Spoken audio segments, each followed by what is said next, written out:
धनखड़ ने उपराष्ट्रपति पद से इस्तीफा दे दिया है। खबर है कि जगदीप धनखड़ ने स्वास्थ्य कारणों से इस्तीफा दिया है। सभी सांसदों का सहयोग के लिए आभार भी उन्होंने जताया है। तो स्वास्थ्य कारणों से जगदीप धनखड़ ने इस्तीफा दिया है, जो खबर सामने आ रही है। उन्होंने आभार जताते हुए कहा कि सांसदों का प्यार, सहयोग हमेशा याद रहेगा। तो देखिए, स्वास्थ्य कारणों से इस्तीफा दिया है जगदीप धनखड़ ने। उपराष्ट्रपति पद से इन्होंने इस्तीफा दिया है और इसके साथ साथ ये भी कहा है कि सांसदों का जो प्यार है, सहयोग है, वो हमेशा याद रहेगा। कारण ये बताया जा रहा है कि स्वास्थ्य कारण है। ये राष्ट्रपति को भेजा हुआ जो इस्तीफा पत्र है वो भी आपके स्क्रीन पर है, जिस पत्र को लिखा है राष्ट्रपति के नाम से, उपराष्ट्रपति पद से इस्तीफा दिया गया है और बताया गया है कि स्वास्थ्य उनका ठीक नहीं है, ऐसे में काम करने में वो बहुत सक्षम नहीं है। लेकिन अब तक उपराष्ट्रपति के तौर पर जो भी उन्होंने काम किए, जिस तरीके से सांसदों का सहयोग मिला, सांसदों का प्यार मिला और कोर्ट प्रोसीडिंग माफ कीजिएगा सदन प्रोसीडिंग के दौरान भी जिस तरीके से यादें बनी, वो काफ़ी बेहद दिलचस्प रही। इन तमाम यादों को भी साझा किया है जगदीप धनखड़ ने और बताया कि स्वास्थ्य कारणों की वजह से वो इस्तीफा देते हैं।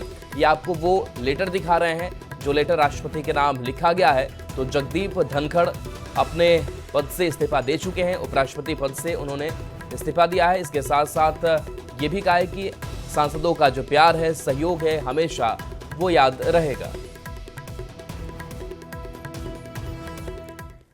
चलिए अब बिहार की खबर का रुख कर लेते हैं। तो बिहार विधानमंडल के मानसून सत्र के पहले दिन विशेष मतदाता पुनरीक्षण के खिलाफ विपक्ष ने जमकर बवाल काटा। तेजस्वी यादव ने एसआईआर पर सदन में चर्चा कराने की मांग की और सड़क से लेकर के सदन तक लड़ाई का ऐलान कर दिया। तो एनडीए ने कहा कि विपक्ष को बांग्लादेशी और रोहिंग्या के लिए दर्द क्यों हो रहा है।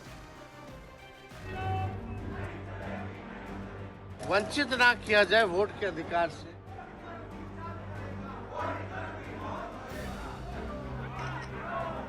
ये लोग सिर्फ नाटक करने वाले लोग। किसके लिए बेचैन है ये तो बता दें।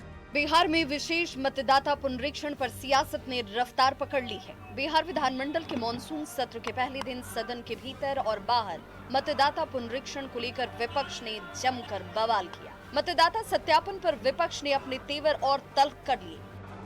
एसआईआर पर जो है विधानसभा में कम से कम चर्चा जो है कराई जाए। और बिहार लोकतंत्र की जननी है और यहीं से लोकतंत्र अगर समाप्त करने का कोई प्रयास करेगा तो हम लोग चुप बैठने वाले नहीं। पार्लियामेंट में भी हम लोग पार्लियामेंट हो, सड़क हो, हर जगह हम लोग ये लड़ाई लड़ेंगे। जैसा कि अंदेशा था, मानसून सत्र के पहले दिन ऐसा ही हुआ।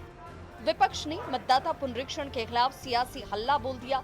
अब विपक्ष के सियासी हमले पर एनडीए ने जोरदार जवाब दिया है। पूछे न प्रश्न, लेकिन इतना ज्ञान तो होना चाहिए कि भारत का नागरिक ही वोट देगा और जो नहीं है उसका नाम कटेगा।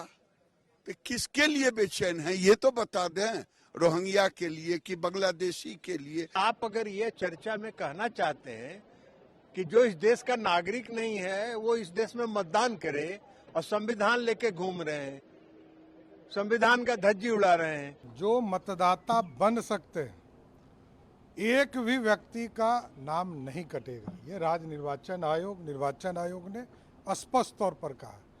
अब ये लोग सिर्फ नाटक करने वाले लोग हैं, घरियाली आंसू बहाने वाले लोग हैं। अगर विपक्ष किसी पॉइंट ऑफ टाइम पर यानी किसी समय बिंदु पर आगे जो ये प्रक्रिया चल रही है उसमें एक भी कोई जेन्युइन नागरिक ला देगा जिसका मतदाता सूची में नाम नहीं है, अब कहीं डबलिंग है, कहीं गलत तरीके से एंट्री है, ये तो उसको देखने के लिए होता है। ये रूटीन एक्सरसाइज है। एसआईआर के नाम पर दाखिल नहीं हो रहा है, लोग बेदखल किए जा रहे हैं। माननीय सर्वोच्च न्यायालय के डायरेक्शन के बावजूद कान पे जू नहीं रेंग रही है। किस बात का आप वॉकआउट कर रहे हो भाई? सीना तान के खड़े रहो, हाउस को चलने मत दो। आप 2 मिनट में वॉकआउट कर रहे हैं। एसआईआर के मुद्दों पर वॉकआउट नहीं करनी चाहिए, सदन नहीं चलने देना चाहिए। एसआईआर के मुद्दे पर विपक्ष पीछे हटने को तैयार नहीं है। ये बात अलग है कि कि बिहार में एसआईआर के तहत 94% से ज्यादा फॉर्म जमा हो गए हैं। यानी बिहार के वोटरों को निर्वाचन आयोग के इस अभियान से कोई ऐतराज नहीं है। लेकिन विपक्ष मॉनसून सत्र में इस मुद्दे को बड़ा सियासी हथियार मान रहा है। Bureau report, news 18। इधर